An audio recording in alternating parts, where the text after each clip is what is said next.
I am Joseph Njuguna.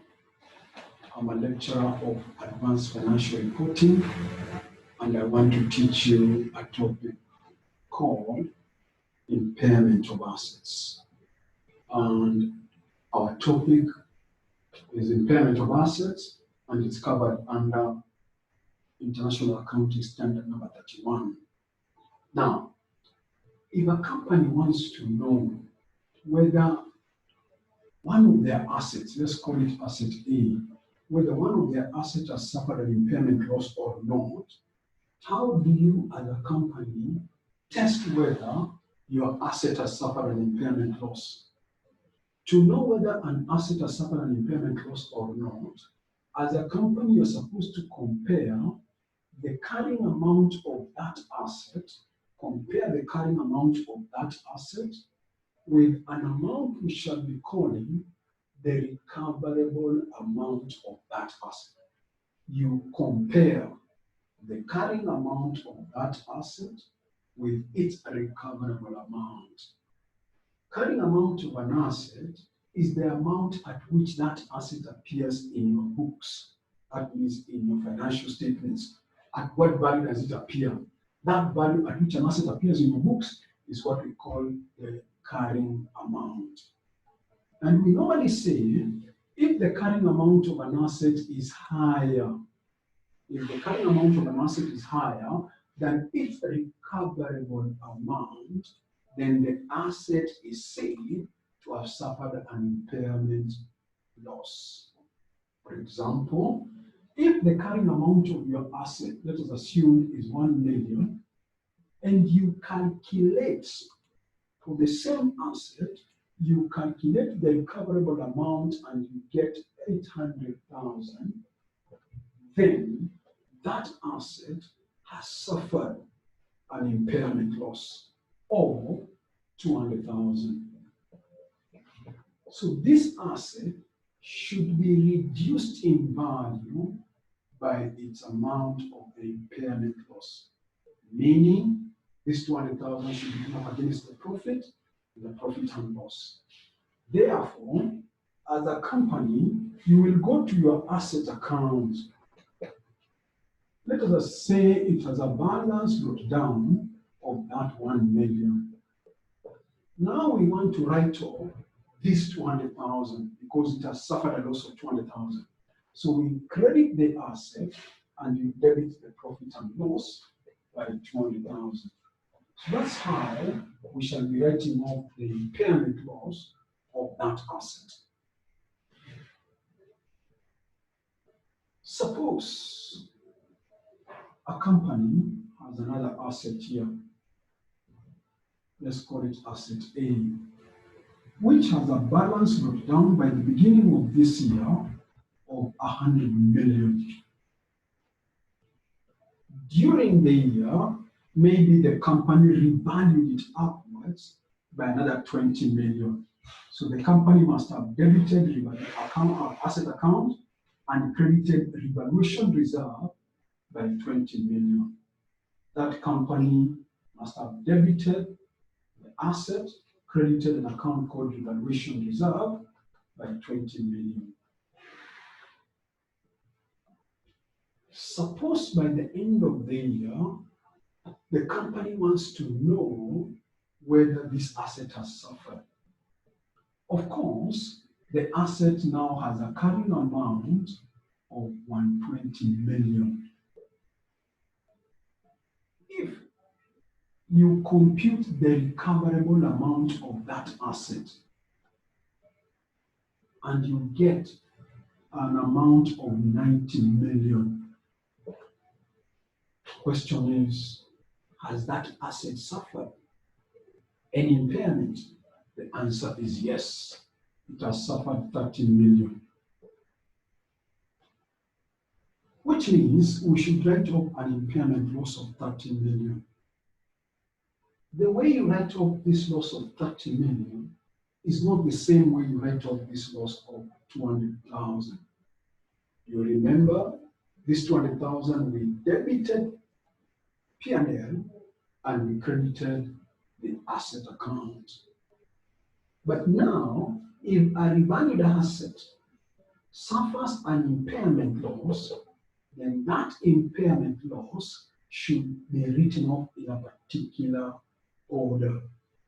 And that order is that this impairment loss should first be considered as a revaluation decrease. Should first be considered as a revaluation decrease. Meaning, to that extent, come and write off the reserve that was created for that asset.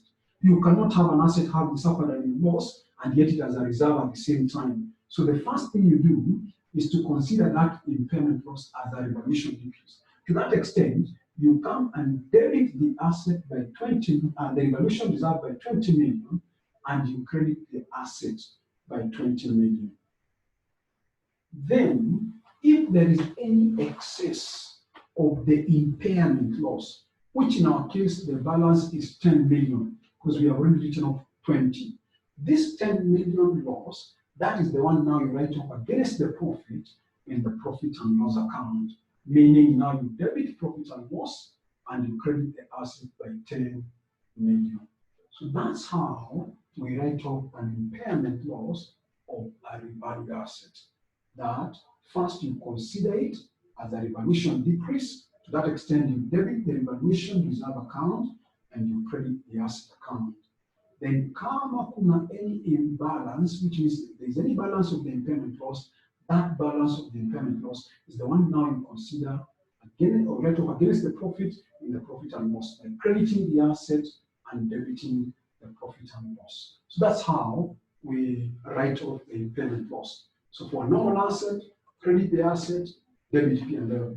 For a revalued asset, the impairment loss should first be considered as a revaluation decrease by debiting the revaluation reserve account and crediting the asset. And if there is any balance, that balance is the one you write off against the profit in the profit and loss account. So that's all on how we impair assets. Now we go back. We said to know whether an asset has suffered an impairment loss or not, we said you compare the carrying amount of the asset with its recoverable amount. And I said carrying amount of the asset is the amount at which the asset appears in your books. That means in your balance sheet or in your statement of financial position. But then the question now comes, how do we compute the recoverable amount? How do we compute what we call the recoverable amount of an asset? To calculate the recoverable amount of an asset, we normally compare two values.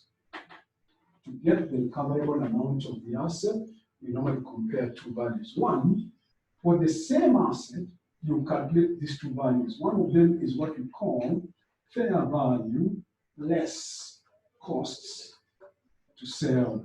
Fair value less cost to sell. In simple, it's what we call the net realizable value. Then you compare that with another value we shall be calling value in use of that asset. In simple, let's use this as the ratio of the value in use.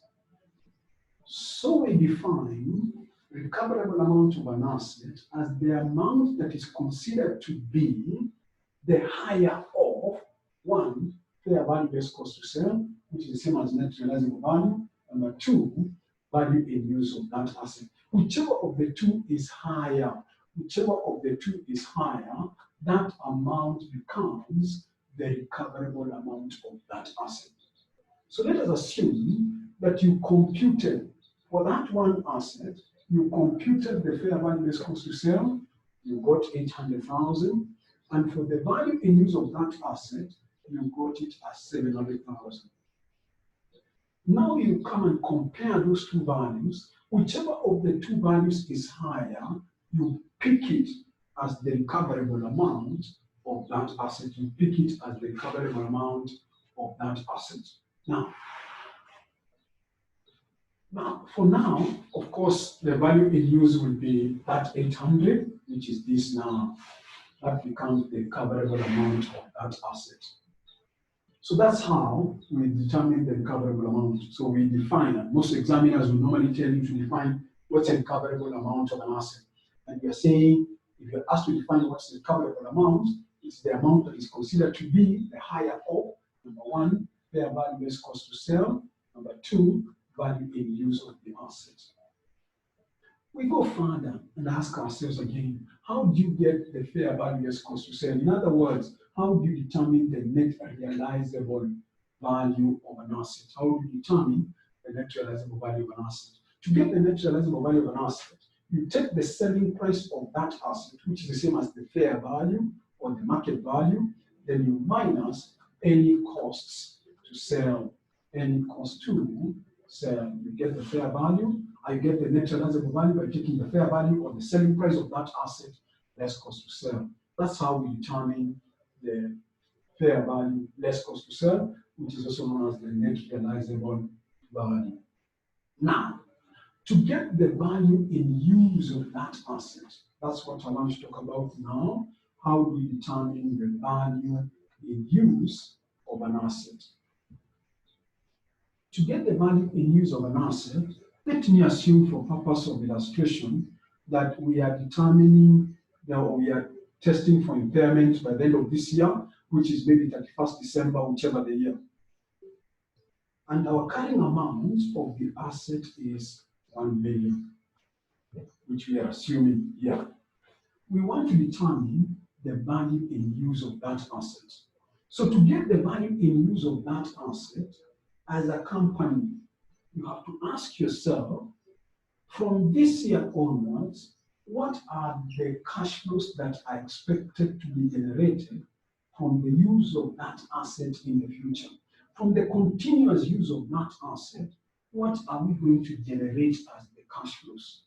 All those cash flows that will be generated from the continuous use of the asset, you get them. By the end of this year, you project your cash flows that will be generated. Then to get the value in use, you as a company just get the present value of all those estimated future cash flows. Get the present value of all those estimated future cash flows. So we normally define value in use as being the present value of all the estimated future cash flows to be generated from the continuous use of that asset. That's normally how we determine the value in use. That's how we normally determine the value in use. Get the present value of all the estimated future cash flows. Now, question now comes, how do you project these future cash flows? Yes, we are saying to get the value in use, you get the present value of all the future cash flows. But the question is, as a company, how do you project the future cash flows? This accounting standard number 36 guides the company on how to try and project the cash flows, how to project those cash flows. There are key important points that the accounting standard says on how to project these future cash flows. Number one, the standard requires that to project the cash flows for the first 5 years, you as a company, you are required to use your most recent budgets. From your recent budgets, it is possible that you can try and project the cash flows for the first 5 years. That you can try and project the cash flows for the first 5 years. So you use your most recent budget to try and project the cash flows for the first 5 years. Question now comes, if we want to project the cash flows for the 6th, 7th year, how do you go about it? Now listen, to project the cash flows for the other years, the accounting standard requires that the projections of the cash flows beyond the 5th year,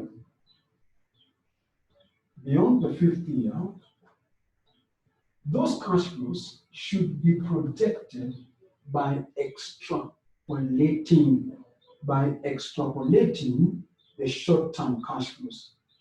me explain that. Let us assume that the cash flow which is expected to be generated in year 5 is 10 million. We are saying to project the 6th year's cash flow, 7th year's cash flow, we extrapolate this 5th year's cash flow to the 6th year. To extrapolate it, you either use a steady growth rate, or a declining growth rate. That's what the accounting standard requires. For example, let us assume that as a company, we assume that we expect our cash flow will grow by 10% in the 6th year. So if your cash flow was generated in the 5th year was 10 million, then we expect it will grow by 10%, that would be 11 million.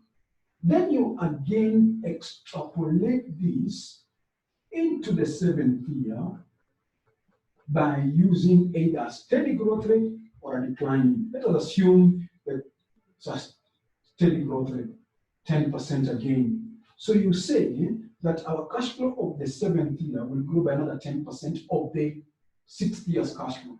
10% of 11 million is 1.1. So we expect to generate a cash flow of 11.1 in the 7th year. Then again, you extrapolate that one to the 8th year using the same 10%.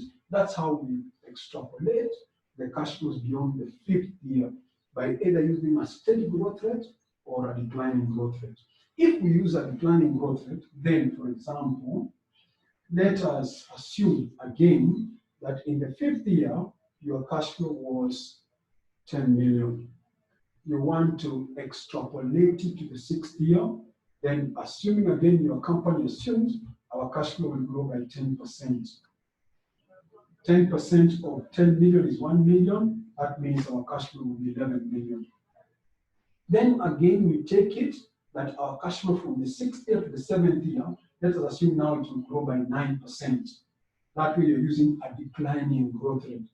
9% of 11, for purpose of illustration, let me assume it's 0.9. I'm assuming 0.9, so you get 11.9 million for purpose of illustration. Then in the 8th year, again, you extrapolate the 7th year's cash flow using maybe 8%. That way, you're using a declining growth rate. You're using a declining growth rate. So that's how you project. So we are saying, number one, to extrapolate, to project the cash flows for the first 5 years, the accounting standard requires use the most recent budget to project your cash flows for the first 5 years from now.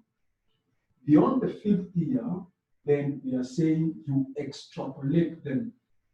You extrapolate the cash flows of each year to the next year by using either a steady growth rate or a declining growth rate for each subsequent years. Now, it is obvious when you're trying to predict the cash flows, at the point again, when you're trying to predict the cash flows, you normally use assumptions.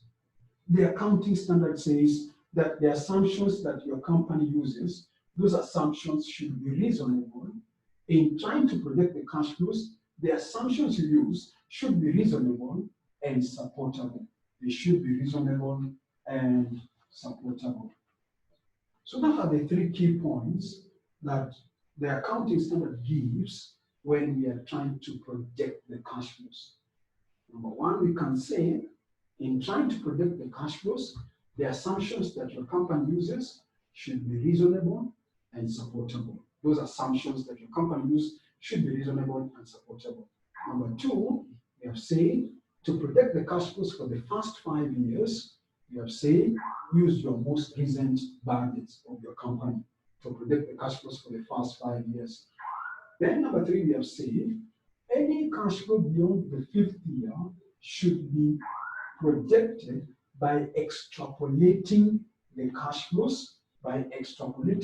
flows, using either a steady growth rate or a declining growth rate for each subsequent year,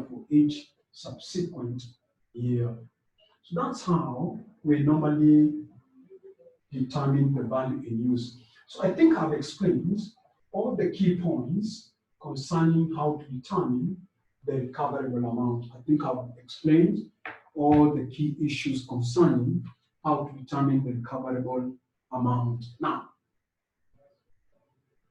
compare the carrying amount with the recoverable amount. Whichever, if the carrying amount is higher than the recoverable, then we say it has suffered.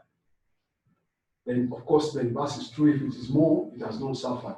Then you have nothing to write off. I want to give you a simple illustration here to see whether you have understood the concept of impairment. I'll give you a minute to tell me something here. Let us assume a company has three assets. Let's assume asset A, asset B, and asset C. This company has one of the assets, like asset A, has its net realizable value. Asset A has a net realizable value of 110 million. Maybe the same asset has a carrying amount of 100 million. And maybe the value in use of that asset is 90 million. The question might tell you, first, calculate the recoverable amount of the asset.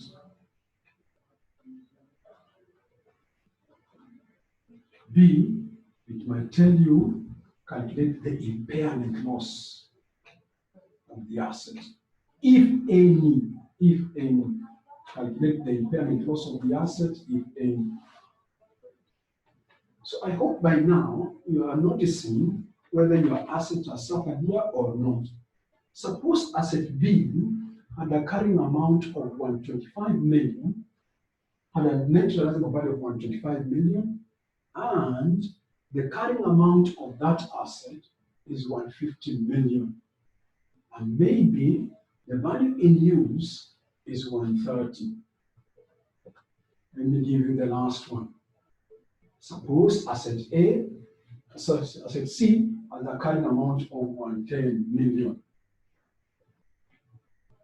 while the carrying amount of that asset is 120 million.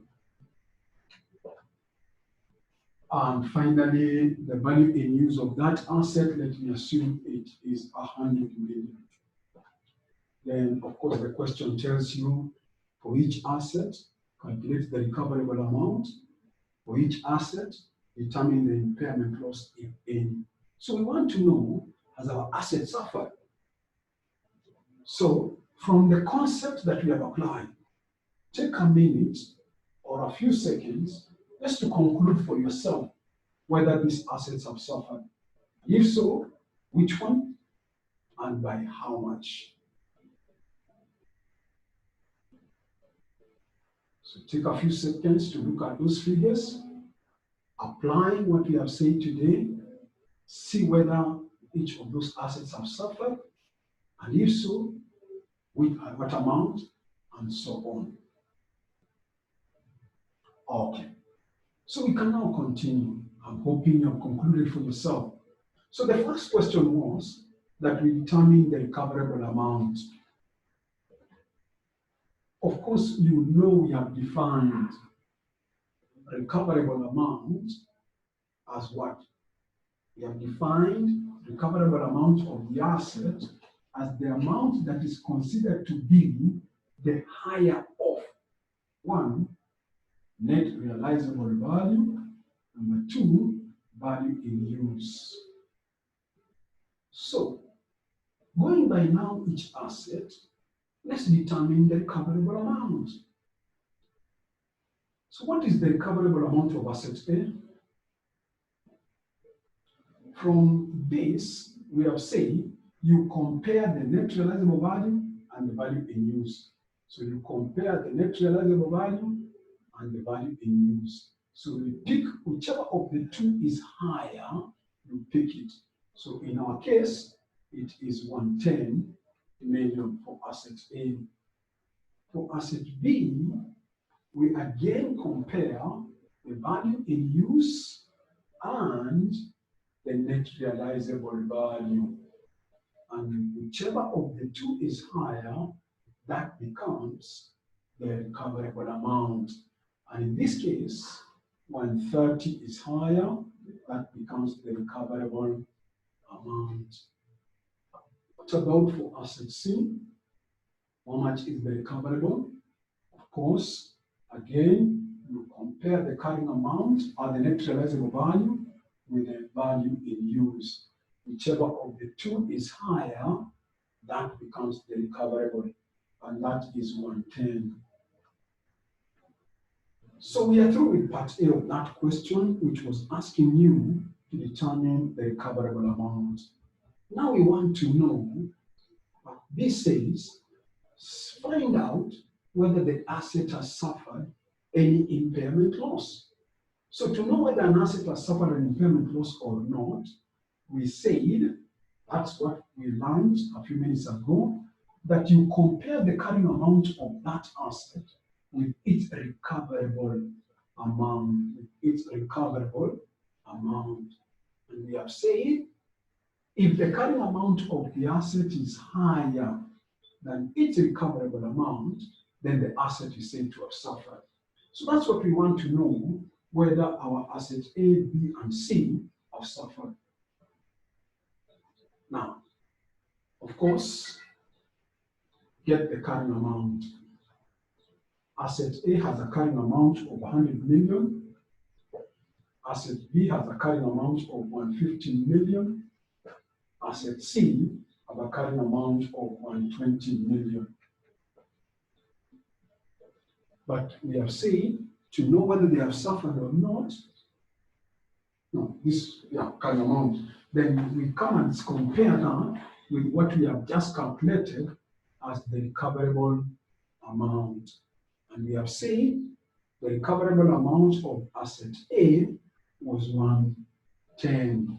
The recoverable amount of asset A was 110. Question is, has it suffered?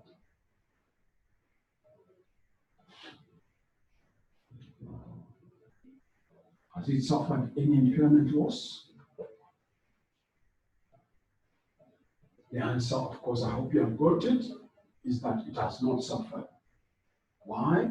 Because for an asset to suffer, we have said the carrying amount must be higher than its recoverable amount. And for this kind of asset, the carrying amount is 100, while the recoverable amount is 110, so it has not suffered. For asset B, we have been given the carrying amount as 150. We compare that with the recoverable amount, and we computed the recoverable amount, we got it as 130. That's what we got as the recoverable amount. So find out whether it has suffered, and the answer is yes. That asset has suffered an impairment loss of how much? 20. Remember, the carrying amount is higher than its recoverable amount. Then we compare the last one, which is asset C. Asset C has a carrying amount of 120, while its recoverable amount, we calculated it earlier, and we got it 110. And therefore, we can say that asset has suffered an impairment loss of 10 million. So that's how we normally determine the impairment loss of assets. I think that's how far we can go on with that. For that, now I want to develop the topic now. I want to develop the topic slightly before we look at an illustration from your past papers. Let's now develop the topic. Now, let us assume that a company has a particular asset A here. your company as that asset A, which I want to assume it has a carrying amount of 200 million. The company wants to know whether that asset has suffered any impairment loss or not.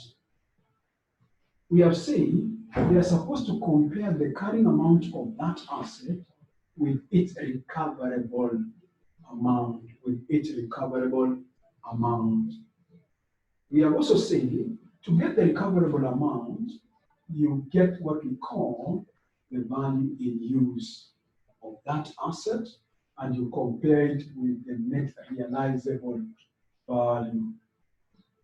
We have also gone further and said to get the value in use, you get the present value of all the estimated future cash flows.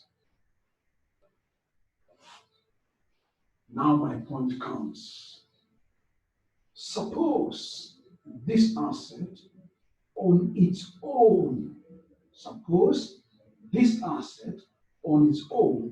it cannot generate cash flows. On its own, it can't generate cash flows. But your company still wants to know whether the asset has suffered an impairment loss or not. Whether that asset has suffered an impairment loss or not. What do you do? That's the question now. What do you do when a company wants to test for impairment loss of an asset and that asset cannot generate its own independent cash flows? Meaning, it's not possible to determine the value and use of that asset. At the same time, it's not possible, therefore, to calculate what we are calling the recoverable amount. So the question is, how do we determine whether this asset has suffered? That's what we want to talk about. So I've introduced the concept where a company wants to test whether the asset has suffered, but on its own, it can't generate cash flows, and therefore, it cannot get the value in use of that asset, and therefore, we can't get the recoverable amount. What such a company should do, this is now what we want to talk about now. What such companies should do is that they will ask themselves, if we put this asset A in a group of other assets, let's call it asset B, together with asset B, which has another carrying amount of 100, 200 million, and maybe with another asset C somewhere here, which has a carrying amount of 100 million. If we put this asset A in this group of assets,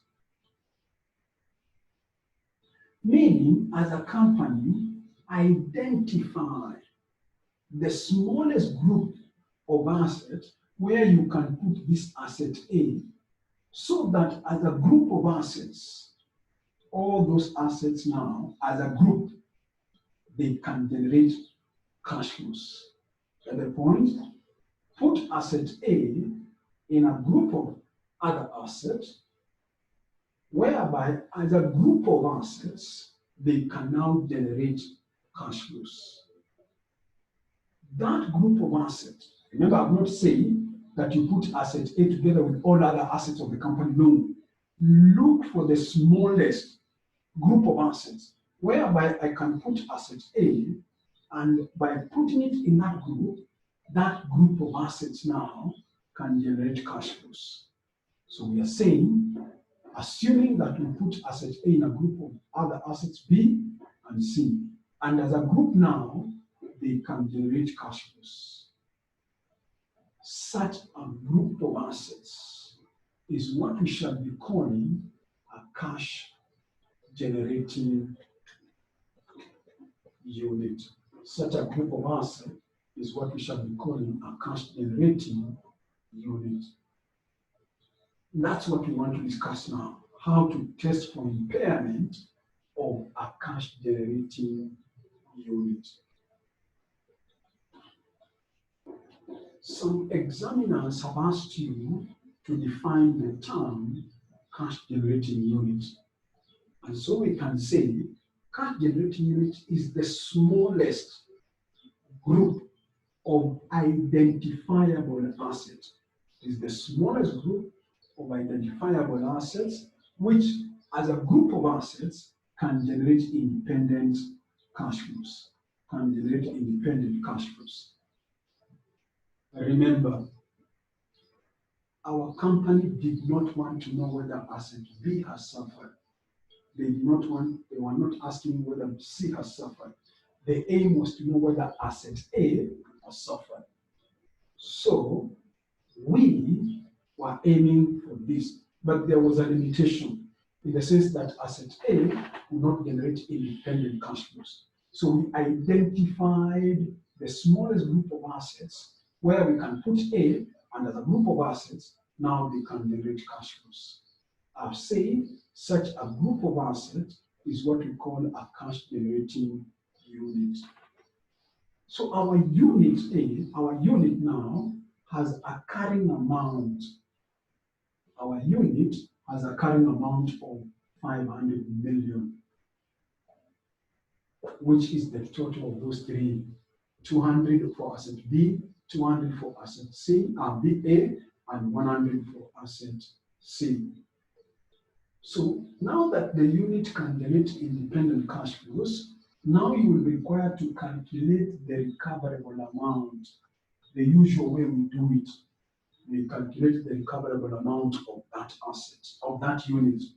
Suppose you calculate the recoverable amount of the unit and you get 350 million.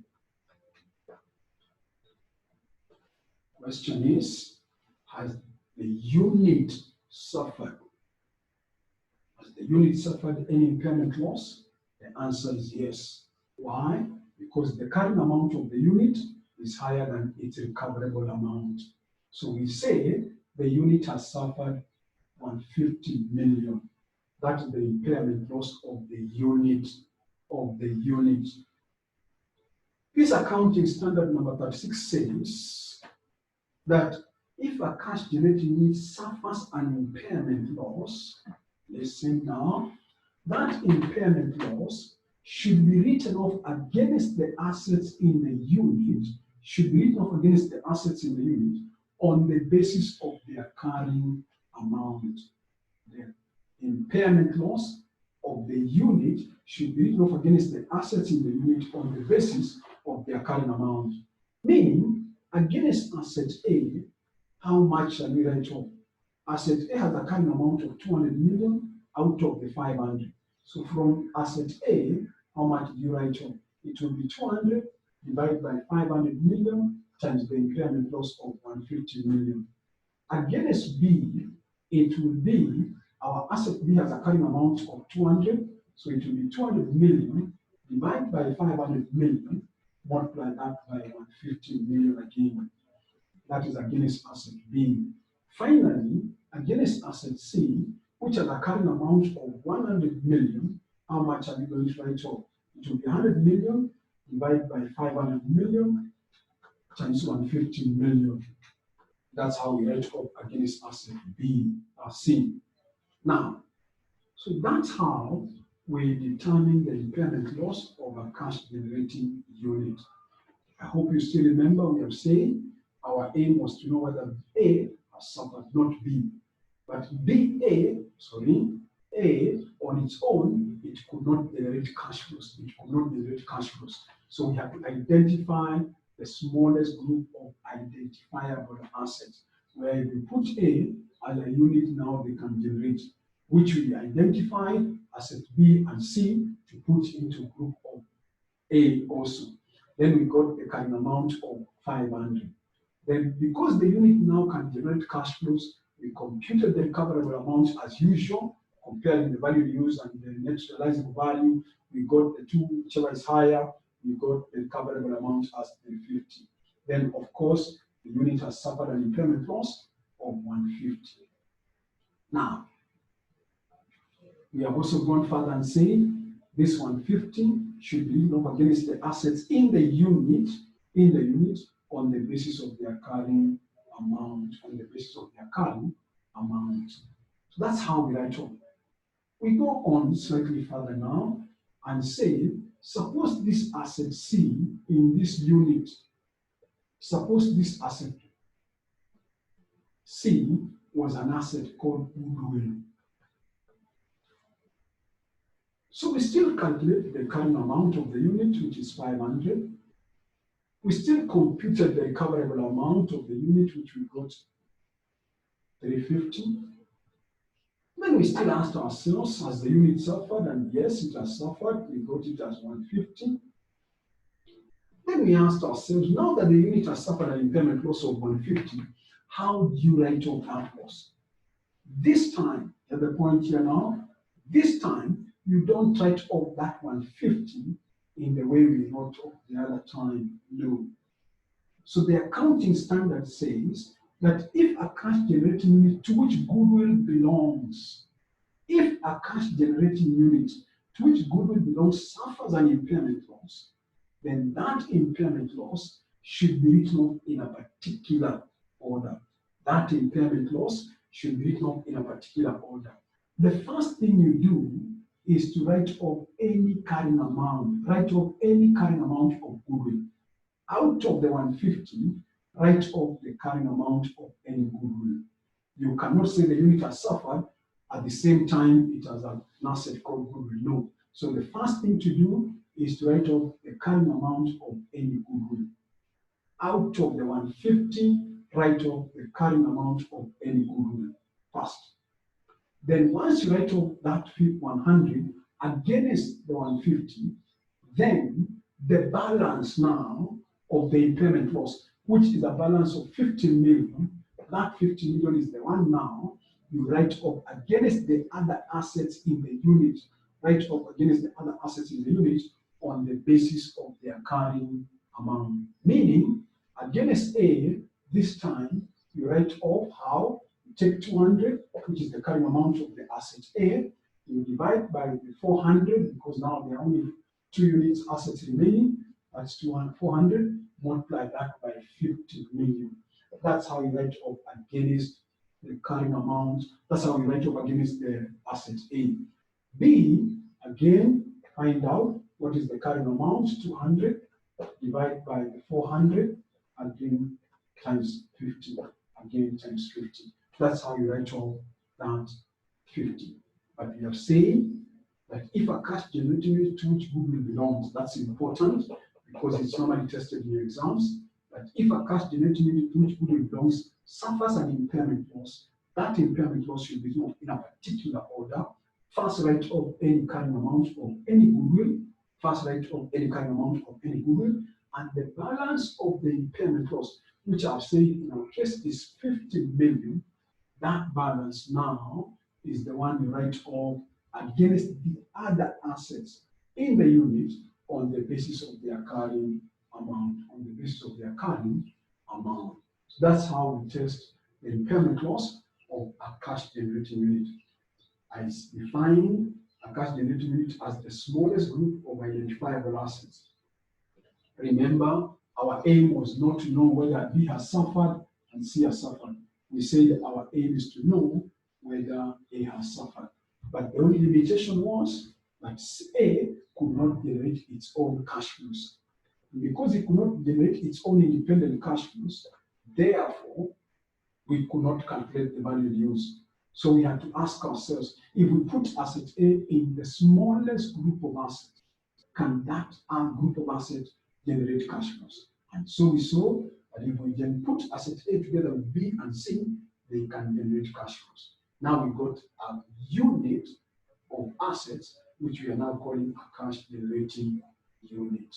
So once you get the cash generating unit, get the carrying amount of that unit, calculate the recoverable amount as usual, then see whether it has suffered or not. In our case, it has suffered an impairment loss of 150, and therefore we say it has suffered. Now, say if the unit has an asset called goodwill, there is a particular way to write off that 150. First, write off any carrying amount of any goodwill. If there is a balance remaining, that balance write off against the other assets on the basis of their carrying amount.